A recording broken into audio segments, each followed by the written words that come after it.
आज 2 अक्टूबर है और 2 अक्टूबर को 154वीं ये गांधी जयंती मनाने जा रहे हैं। 2 अक्टूबर को गांधी जयंती मनाते हैं। महात्मा गांधी जो एक अपने आप में युग है हिंदुस्तान के लिए, भारत की आज़ादी के लिए इस शख्स का बहुमूल्य योगदान है। उन्होंने हिंदुस्तान की आज़ादी के लिए अंग्रेजों से शरीर पर एक धोती और एक लाठी थी, उसके आधार पर अपने साथियों को लेकर के परास्त करने में महत्वपूर्ण योगदान दिया।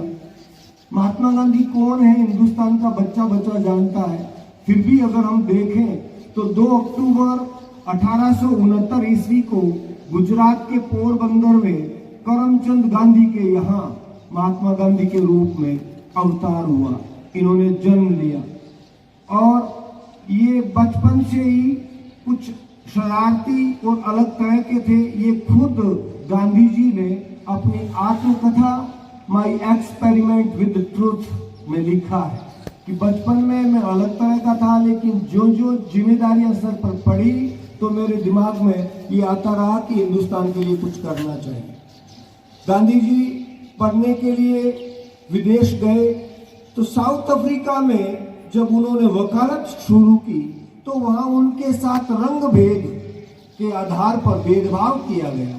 कई बार उनके साथ कुछ ऐसे हादसे हुए कि चलती हुई ट्रेन से उनको नीचे उतार दिया गया।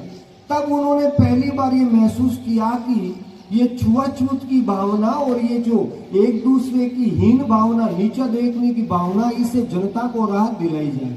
और वहां से वो 9 जनवरी 1915 ईस्वी को हिंदुस्तान आए।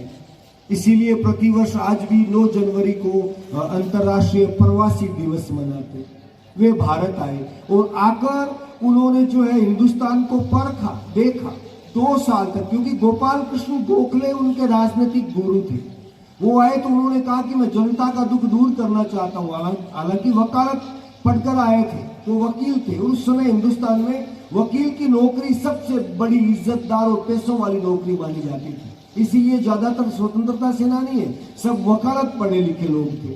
तो वो यहाँ करके आए, लेकिन उन्होंने कहा नहीं, मैं मेरे व्यवसाय को, इस प्रोफेशन को महत्व न देकर मैं हिंदुस्तान के गरीब जनता के लिए कुछ करना चाहता हूँ। तो गोपाल कृष्ण गोखले ने उनको आईना दिखाया कि बाहर से नेता नहीं बना जा सकता, नेता बनने के लिए जनता के बीच में जाना पड़ता है, लोगों की दुख दर्द को समझना पड़ता है। तो उन्होंने 2 साल तक पूरे हिंदुस्तान का भ्रमण किया। ये बात भी गांधी जी लिख चुके हैं सत्य के प्रयोग नामक आत्मकथा में। उसके बाद उन्होंने चंपारण अभियान से, किसान आंदोलन से भारतीय राजनीति में हिस्सा लिया और हिंदुस्तान को आखिरकार आजादी दिलाने में सफल रहे। एक ऐसा शख्स जो साबरमती के किनारे रहकर, अपने आश्रम बनाकर, गरीब लोगों के लिए शरीर के कपड़े तक त्याग कर, अहिंसा के मार्ग में चलने का संदेश देकर अमर हो गए और हिंदुस्तान को आजादी दिलाई। महात्मा गांधी, जिनको सिंगापुर रेडियो के एक प्रसारण में सुभाष चंद्र बोस ने राष्ट्रपिता की उपाधि से विभूषित किया था, तब से इनको मीडिया में भी राष्ट्रपिता कहा जाने लगा। बापू कहकर भी इनको हम पुकारते हैं। तो उनकी आज 154वीं जयंती मना रहे। इस अवसर पर हमें चाहिए कि हम उनके सिद्धांतों को अपने जीवन में आत्मसात करें।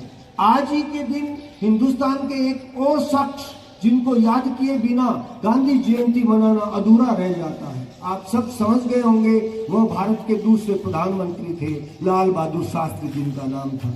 लाल बहादुर शास्त्री हिंदुस्तान के दूसरे, जवाहरलाल नेहरू के बाद प्रधानमंत्री बने और 18 महीने के अल्पकालीन शासन में भी उन्होंने वो कुछ कर दिखाया जिसकी आज हमें प्रशंसा करनी चाहिए। हिंदुस्तान के एक बहुत लोकप्रिय प्रधानमंत्रियों में से उनकी गिनती की जाती है। मुगल सराय में 1904 में इनका जन्म हुआ और इन्होंने वाराणसी काशी विद्यापीठ से शास्त्री की उपाधि प्राप्त की।